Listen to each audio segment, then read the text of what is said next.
Hi, this is Max Keiser. This is the Keiser Report, markets, finance, scandal, and now Hollywood.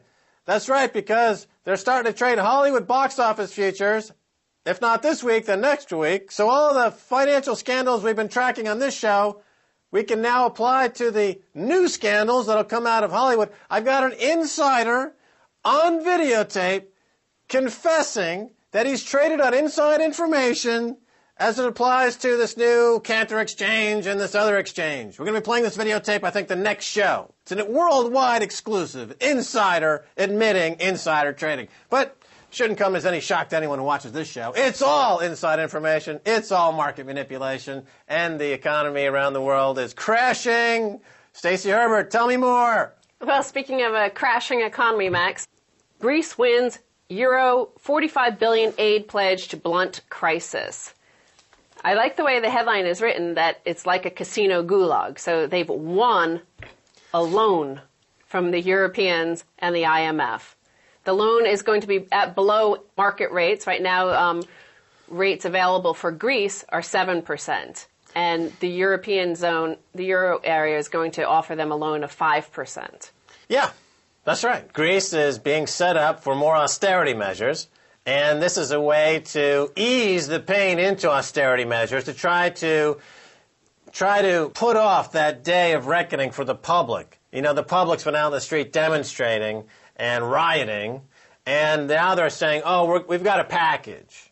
But this, of course, is just going to ease that huge austerity measure in a way, hopefully, that the public won't be hip to anytime in the near future and will stay in their homes watching, you know, all the confusion on TV. But the austerity measures are going to be applied. And this is a huge win-win-win for the global banking cartel and a lose-lose-lose for Greece, Iceland, Ireland. It goes around the world. There's been no actual transfer of money. No. There's been zero transfer of money. This is just allegations that they're going to back this much worth of the debt. So Greece has over 30 billion euros in debt that they have to roll over or finance this year. And this is allegedly backing them. Well, you know, I mean, I like what Alan Grayson said, congressman from Florida, when asked by Dylan Radican what should be done. He suggested that bankers should commit harry-carry. Well, they haven't done that in Iceland, and that is my next headline. Report into Icelandic banking collapse, critical of former government and regulators. So this is a 2,000-page report released on Monday, and it took 18 months for the government to and investigators to look into the financial crisis and what the causes were.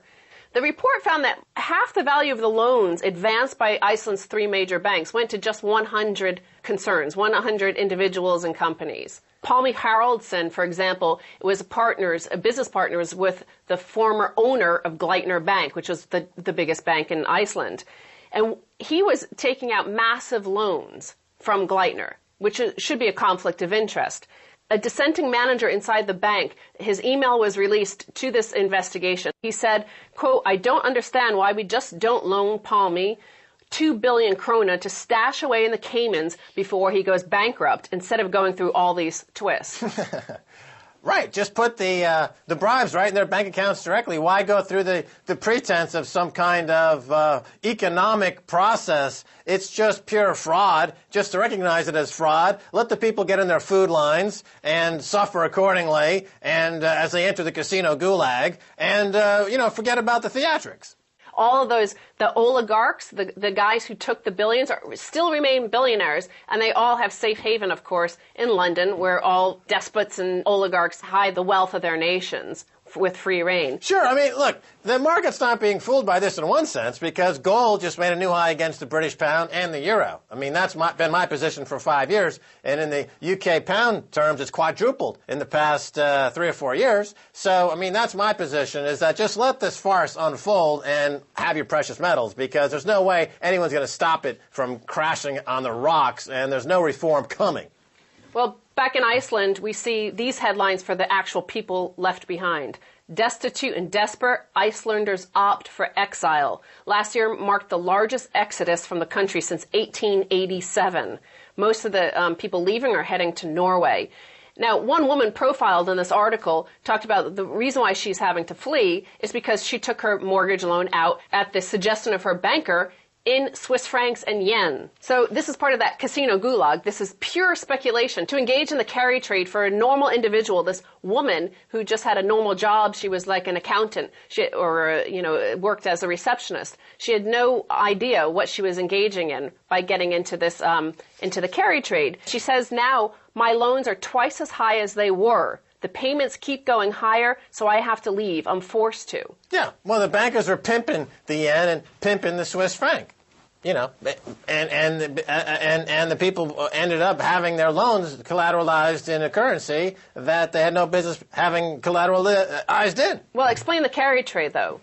Well, they're borrowing cheap in order to fund these mortgages, but there's massive currency risk that's not explained to them. That's not explained to them, exactly. Right, and just like the people who took out those mortgages in the U.S., the adjustable rate mortgages were not explained to them. Or the municipalities like Orange County a few years back, or the one down there we talked to Matt Taibbi about in Alabama. They weren't explained to them. So nobody actually explains any of the risks. So at the time, I'll explain a bit more, is that yen loans had 0% interest rate.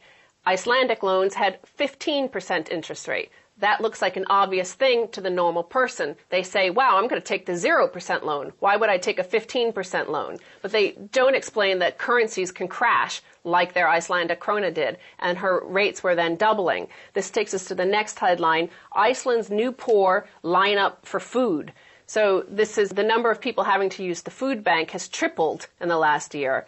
And again, the article interviews a woman, Iris Agasdóttir, who she has her 2 car loans in foreign currencies. And what has happened? Her loans have doubled and tripled in price, and now she has to go to the food bank. Well, the loans were fraudulently induced because they weren't adequately sold. The folks making the loans did not fulfill their basic fiduciary responsibility. They have no obligation to pay back any of these loans. That's why there's this huge no-pay movement around the world, whether it's in Iceland or Greece or in the United States. Don't pay. It was fraudulently induced. Well, Max, you were there in 2006 in Iceland, and you spoke to one of the chief economists at Kaupthing Bank, one of those 3 banks, and you specifically asked him about these carry trades and whether or not people understood what they were doing. And he said, no, those are just currency speculators. It's very dangerous, yes, but it's just currency speculators from outside the country. It has nothing to do with internal Icelanders. That's right. I said, you're lying, and within a year, your currency and your economy are going to collapse, and that's exactly what happened. But And now, again, it's not just isolated to Europe or Iceland or other countries where this banking fraud happens. Now we go back to the United States.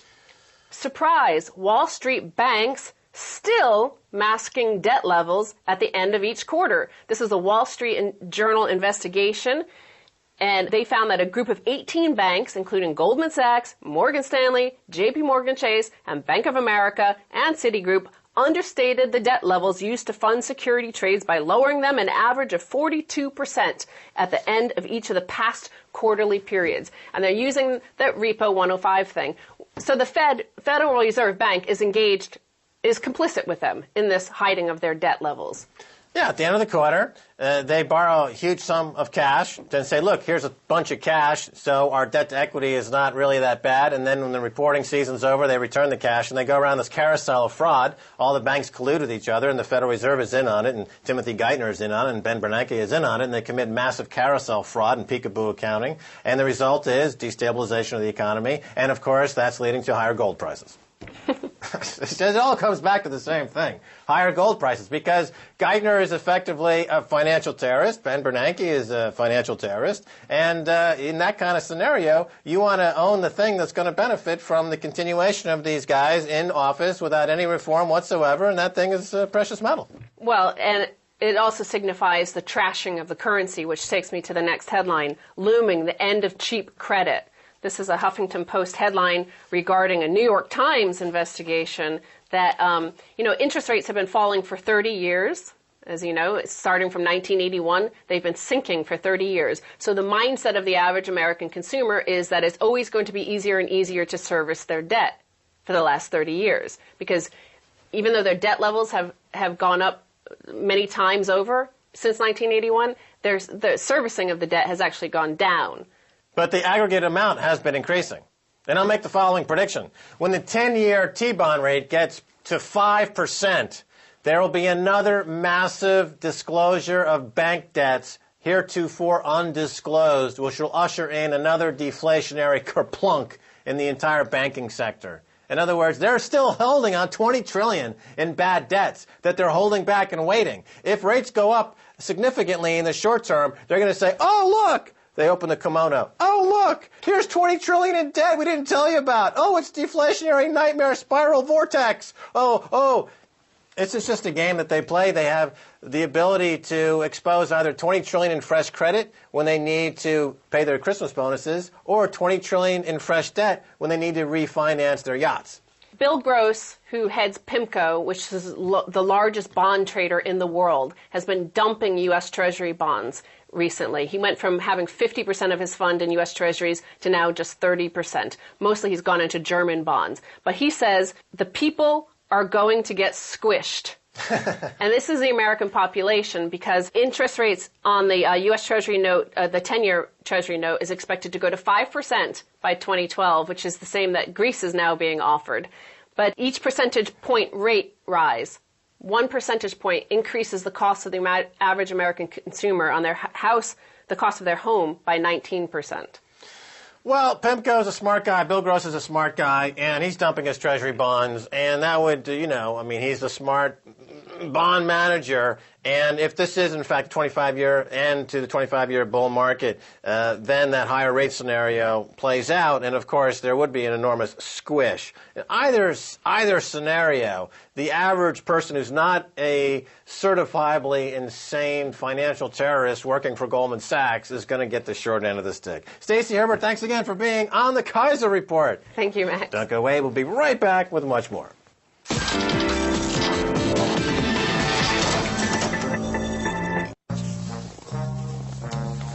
Okay.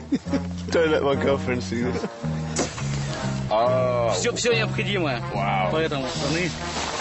James Brown opens up the basics of ice fishing. And is doing quite decently. Fantastic. Gets a warm drink after a day spent in the open air.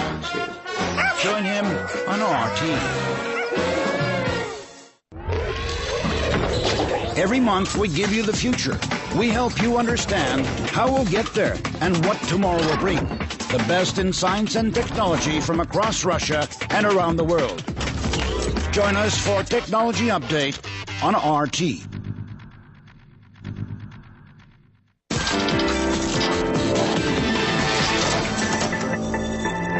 Welcome back to the Keiser Report. Now it's time to welcome to the show Brigitte Jones-Dottir, a member of Parliament in Iceland. Welcome back to the Keiser Report. Thanks for having me again. All right, Brigitte, there has been an 18-month investigation into the collapse of Iceland's banking system. The results of that investigation are in, and the headline reads, Iceland probe accuses former prime minister and ex-central bank head. Tell us, what are the major findings of the so-called Black Report? Well, I guess major findings are just a confirmation on all the things that many of us have been trying to discuss. And it's actually really good to have it all now in writing, and because they had all the background information. So now we can actually start to change the things that need to change and start the resurrection. However, what made me really angry this morning, and I've actually been brewing with anger all day, was the fact that in March 2008, the entire government knew that there had been a rundown on Landsbanki. They knew how frail the banks were, and they decided, instead of explaining this to the nation, to put on, to actually rather think about the public image of Iceland. Nobody wanted to say, okay, the banks are about to fail. Nobody wanted to have that responsibility, so they just faked it on purpose, so people could not prepare themselves for what was about to happen. And if they would have done something, that horrible iSafe saga would not have been so dramatic. So I'm extremely upset that actually none of the people that are responsible during the interviews with the investigative committee claimed any responsibility. So I actually asked in my speech today, I dared them to be men, not mice, and show some responsibility and acknowledge their part in this. All right, so in early 2008, they had the smoking gun. Yeah. They had the case that the banks were about to go belly up. And how many months did it take before, from that moment to the crisis actually hit? It wasn't until October that the crisis hit, early October. So they had plenty of time, and instead of warning us and doing something about this, even though they might not have been able to prevent the banks from collapsing, because in reality, if you look at all the facts, and we haven't had much time to read through this huge report that spans almost 3,000 pages, then you can actually see that it looks like this was just one bank, because they were doing all these businesses in between the banks with loaning each other and so forth. It is such a huge, unethical scam that it makes your stomach become extremely upset. Okay, so the findings regarding the relationship between the banks and the billionaire Icelandic families behind them, what have you found out about that? Well, from what I heard from the chief of the committee is that the banks were, like for example, one of the banks was loaning itself so much that the loans or investments in itself were like 40% of the entire worth of the bank. So it was very bad, and there is a map in one of the reports that shows all the spaghetti of the interconnections, and it is stunning. It is stunning. But however, I have to applaud the fact-finding committee for their work, because they're not sparing anybody. They are just bringing out all the facts. I was a bit worried that this would become a huge whitewash, but they have actually done the job that needs to be done. And now it is up to the nation to pressure the politicians and the bureaucrats to do the right thing, because we need to actually go through the entire system and change it so this will never happen again. It's not just to create legislation. You have to ensure that people have enough moral strength to do what this needs to be done. Okay, so you have the findings. Now, what about some arrests? Will there be any arrests? Some people brought before justice. However, I fear that we have, like in all other countries, a double justice system. One system for us and another system for the rich and the glorious. And they never get punished according to their crimes. And one of the things that was said at the press conference is that, they quoted the famous U.S. quote about, if you want to do the perfect bank robbery, own a bank, Yes, that was William Black, famous book he wrote. He was one of the investigators into the savings and loan crisis. These crises are usually very similar. You've got a group of insiders. They loan money back and forth to each other for massive fees, all the while destroying the internal integrity of the system in what is basically a Ponzi scheme or a pyramid scheme. And this has gone on time and immemorial. And in Iceland, of course, is probably the first time that a huge banking pyramid Ponzi scheme like this has been attempted and blown up an entire country in the modern era. Now, how is this going to, right before we went on with this interview, you mentioned that now there's a movement to join your actions against your financial terrorists with the people in Greece who are also anxious to go after the financial terrorists that are destroying their economy. How's that coming along? Well, I just got the email this week from a journalist that interviewed me from Greece about this banking crisis earlier, and she was encouraging that both Iceland and Greece would join hands in having a joint protest, and maybe other countries that are affected by the IMF, because the IMF is coming to Greece in May. So I am encouraging that collaboration between the countries, because I have already put forward the proposal that we do a plan B to get rid of the IMF out of Iceland. But I think it is extremely important that nations that are in this sort of situation work together. And if the nations don't do it politically, at least the people can do it. Now, recently, the country voted on a referendum. 93% said no to the workout with the iSave account with the Netherlands and the UK. Does today's report have any impact on that ongoing, and what's the status of that? I haven't had a chance to read through the fact findings in regard of the iSave, but apparently that is yet another sad story in this entire Ponzi scheme scandal that we are dealing with. We have not had any formal meetings with the British and Dutch. We heard I actually went to England with fellow members from the Foreign Affairs Committee to meet with the Foreign Affairs Committee and the Budget Committee in the UK. And it was really clear that nothing's really going to happen, at least according to the UK parliamentarians, until after the election. So it's sort of on ice. I want to move on to something else, and it relates to WikiLeaks. You were thanked personally at the end of the infamous video showing U.S. soldiers in an Apache helicopter killing Iraqi civilians and a Reuters cameraman. What is the role? What was your role in releasing the film, and what has the outcome been? Well, I've been working with WikiLeaks on another project, which is the IMI project, the Icelandic Modern Media Initiative. They have been advising in regard of how to make Iceland sort of a press haven, where we take all the best legislation from around the world and combine it in one holistic approach, towards the new reality we live in, that, information doesn't have any boundaries, and most of the information is now hosted on servers from around the world. So during that period when I was working with Julian Assange, the editor of WikiLeaks, he showed me this video from the infamous video, and it just so happened that he was staying in Iceland, and so I just helped connecting people, for example, that investigative journalist was sent off to Baghdad to try to see if he could find the children, for example, and other witnesses.